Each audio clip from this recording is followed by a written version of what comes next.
कहानी एक पति पत्नी की है। वो पति पत्नी जो खुशहाल ज़िंदगी जी रहे थे, अचानक ऐसी मोड़ आ गया ज़िंदगी में और वो दोनों तलाक ले लिए।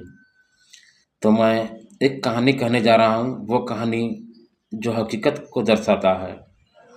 एक पति पत्नी अपने बच्चे के साथ खुशहाल ज़िंदगी जी रहे थे। गाँव से कुछ दूरी में अच्छे मकान बना के, घर बना के वो रह रहे थे। एक दिन पत्नी पति से कहा, धीरे धीरे आपका रोजगार कम होते जा रहा है, आप हमेशा काम क्यों नहीं करते हो। पत्नी जो 35 साल की थी और पति 40 साल के थे। पति बोला कि मैं इतना रख दिया हूँ कि अब मुझे काम करने का ज़रूरत ज़्यादा नहीं है। फिर भी पत्नी रोज़ ताना मारती थी। एक दिन पति से रहा नहीं गया, वो और महीना 2 महीना के लिए बाहर चले गए और काम की तलाश करने लगे। उसे काम अच्छा मिल गया। वो कम से कम साल 2 साल तक बाहर में रह गए। 2 साल के बाद वो इतने पैसे कमा लिए कि वह ज़िंदगी अपने से अच्छे से जी सकते थे। पत्नी किसी गांव के गैर मर्द के साथ उसका संबंध रहने लगा। वह ढेर दिन तक संबंध रहा। एक दिन तीसरा जब साल हुआ तो पति अपने घर आते हैं। घर में आके देखते हैं कि बिस्तर में किसी गैर मर्द के साथ मेरा पत्नी रंग रंगलिया मना रही है।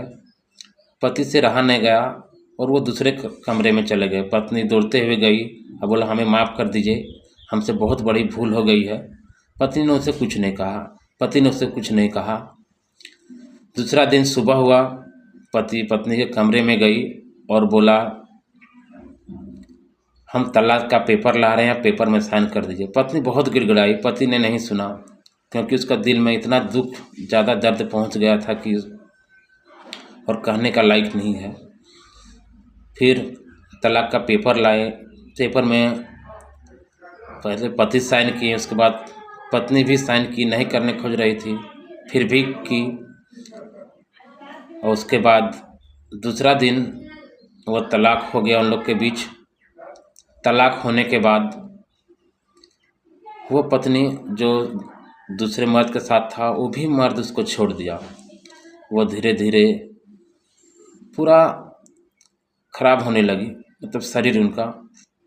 और इनका जो बच्चे थे धीरे धीरे बड़े हो गए। बुजुर्ग आदमी का बच्चा था, उन लोग को सहारा मिल गया। और वो औरत की थी जो घर का ना घाट का कहीं का न रही, धीरे धीरे बहुत बुजुर्ग हो गई।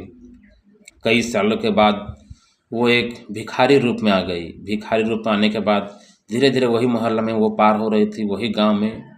तो उनके बच्चे का नज़र उसके माँ पे